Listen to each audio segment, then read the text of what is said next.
Bienvenue à tous sur Sika TV. C'est déjà l'heure de votre émission culturelle artistique. J'espère que vous êtes confortablement installés pour la suivre.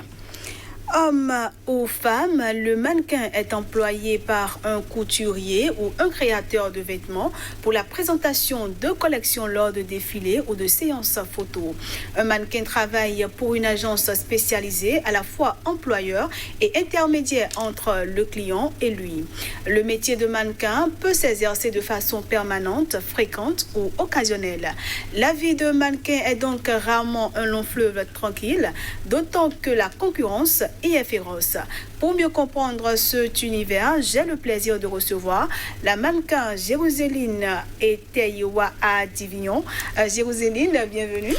Merci. Vous allez bien? Très bien. Et vous? Ça va également. Merci d'avoir accepté notre invitation. Je vous en prie.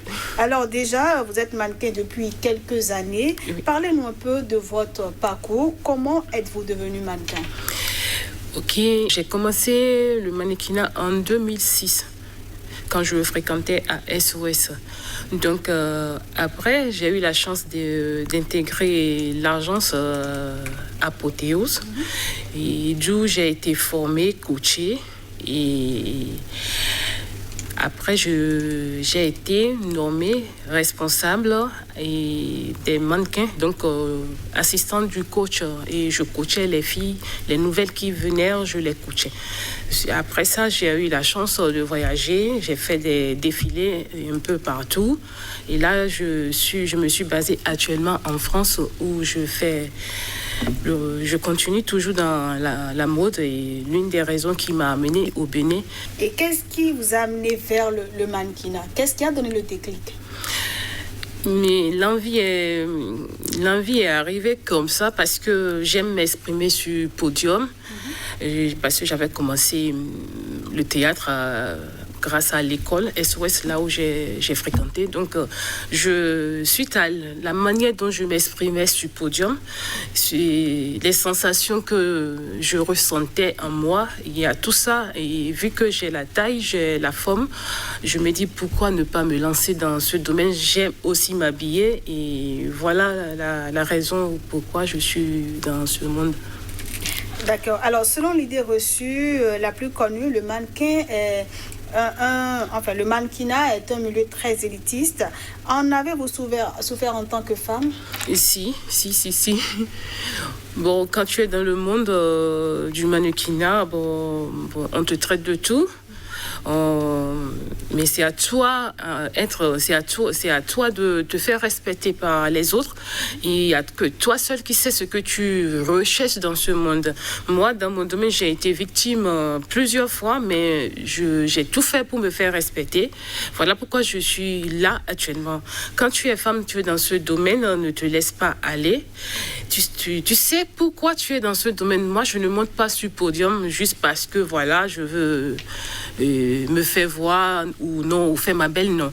Je monte sur le podium parce que voilà, je dois exprimer la tenue que le couturier et le styliste m'a fait porter. Je dois exprimer, vendre cette tenue. En même temps, je vends mon image. La manière de vendre mon image ne veut pas dire qu'à la fin, paf, voilà, j'attends les cartes d'invitation et un peu partout. Non, je vends mon image parce que mon corps est sculpté pour aider ces stylistes qui ont leur tenue et à présenter au grand public. Donc, moi, je pense qu'il n'y a que le mannequin qui doit se faire respecter. Comme quoi, il faut s'imposer par son travail. Surtout ça. Tout ce qui est dans ton travail, dans ton domaine, il ne faut pas lier le sexe avec ce que tu fais dans ton domaine. Il faut te faire respecter dans tout ce que tu... Et faire la part des choses. Alors, vous parliez tout à l'heure de la sensation que vous ressentez quand vous êtes sur le podium. Oui. Dans quel état d'esprit est-ce que vous êtes lorsque vous marchez sur le podium? Est-ce que vous aimez cette sensation-là? Quand je monte sur le podium, j'adore cette sensation parce que je me retrouve, je retrouve mes esprits quand je monte sur le podium.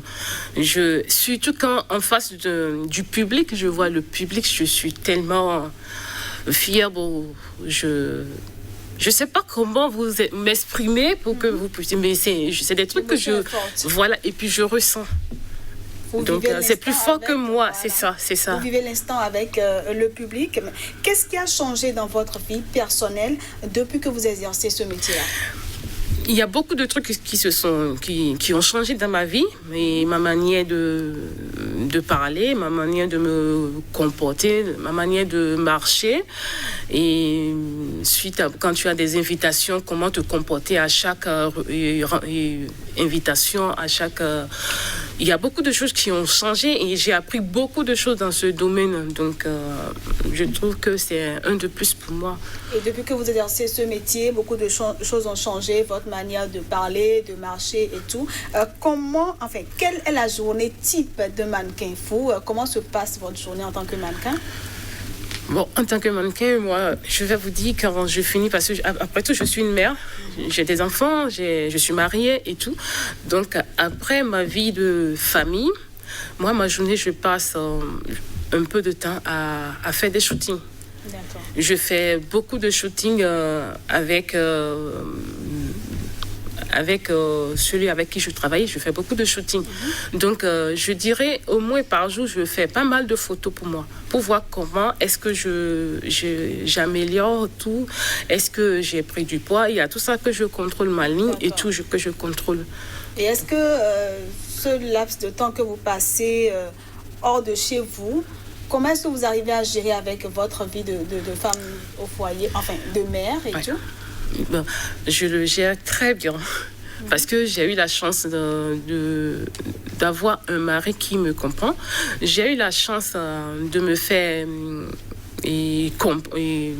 faire respecter et de donner confiance à celui qui est avec moi, de me laisser faire ce que je veux, parce que ça, c'est... J'aime ce que je fais, j'aime la mode. Donc, je me dis, l'homme qui va me refuser m'interdit de faire ça. Donc, je pense que je ne pourrais pas rester avec cet homme.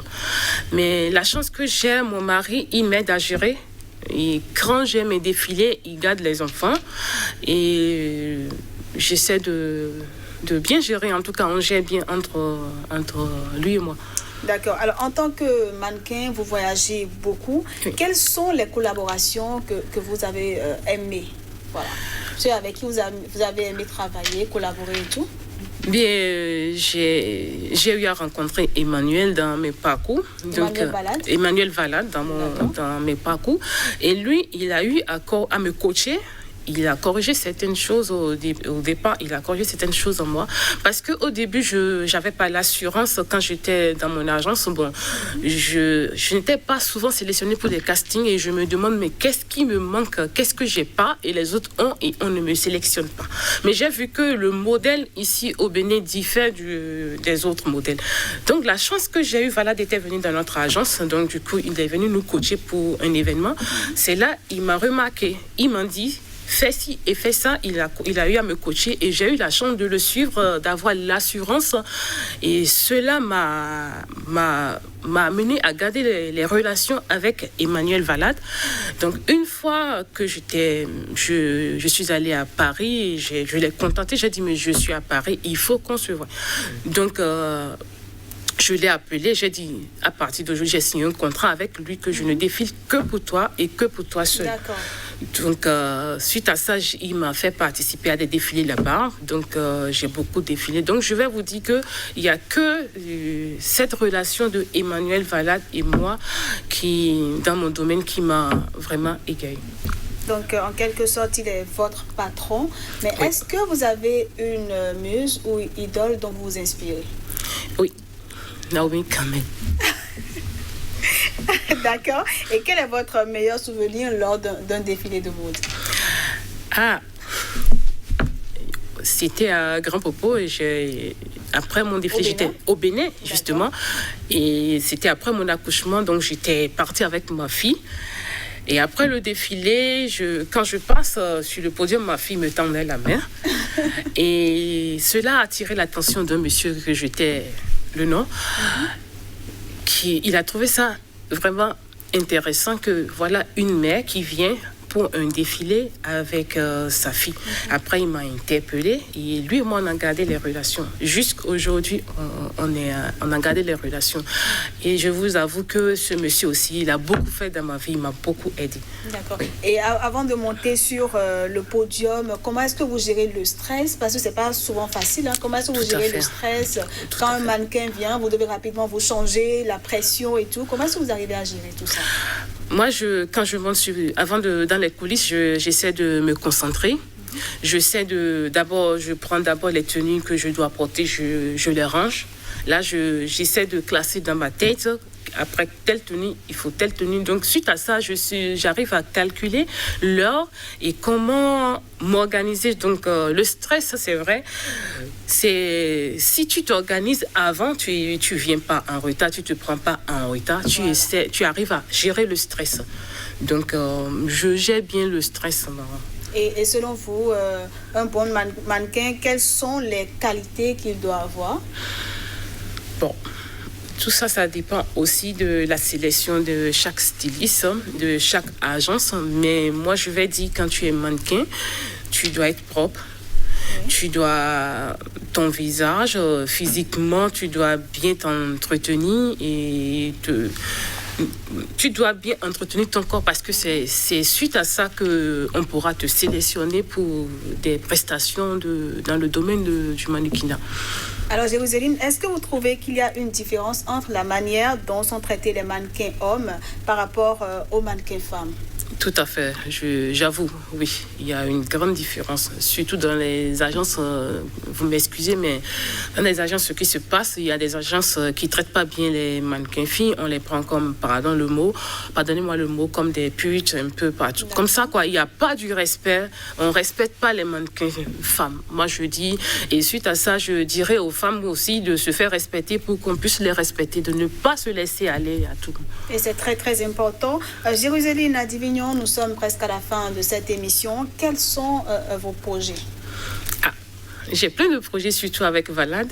Donc, on a plein de projets.